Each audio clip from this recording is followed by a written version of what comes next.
ઇન્સ્ટાગ્રામની રીલ્સના આધારે એક આરોપીની ઓળખ કરી અને એક ગુનાનો ભેદ ઉકેલી કાઢવામાં આવ્યો છે.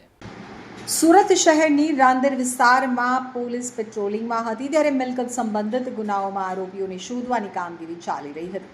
આ દરમિયાન 2024ના સપ્ટેમ્બર મહિનામાં થયેલ ચેઇન સ્નેચિંગની ઘટના હજુ સુધી ઉકેલાઈ ન હતી તો આરોપી નાગાબાવા બની સોનાની ચેઇન સ્નેચિંગ કરી ફરાર હતો.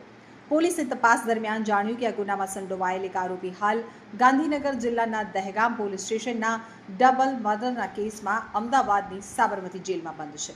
પોલીસે આરોપીના ફોટા મેળવ્યા અને તે સમયે સોશિયલ મીડિયામાં વાયરલ થયેલી ઇન્સ્ટાગ્રામ રીલ્સ બતાવી ફરિયાદીની ઓળખ કરાવી.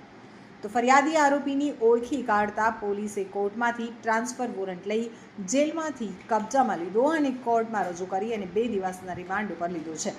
આરોપીનું નામ વનરાજનાથ ઉર્ફે બન્નાનાથ ઉર્ફે વનિયો છે. તેનું વતન દહેગામ તાલુકાના ગણેશપુરા મદારીનગરમાં છે અને તે રિક્ષામાં કપડાં વેચવાનું કામ કરતો હતો.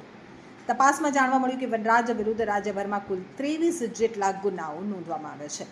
તેના ઉપર ગાંધીનગર, ભરૂચ, અમદાવાદ, સુરેન્દ્રનગર, મહેસાણા, વડોદરા, સાબરકાંઠા અને ખેડા સહિતના જિલ્લાઓમાં ચોરી, છેતરપિંડી, હુમલા અને દહેજની કલમો હેઠળ અનેક ગુનાઓ દાખલ છે.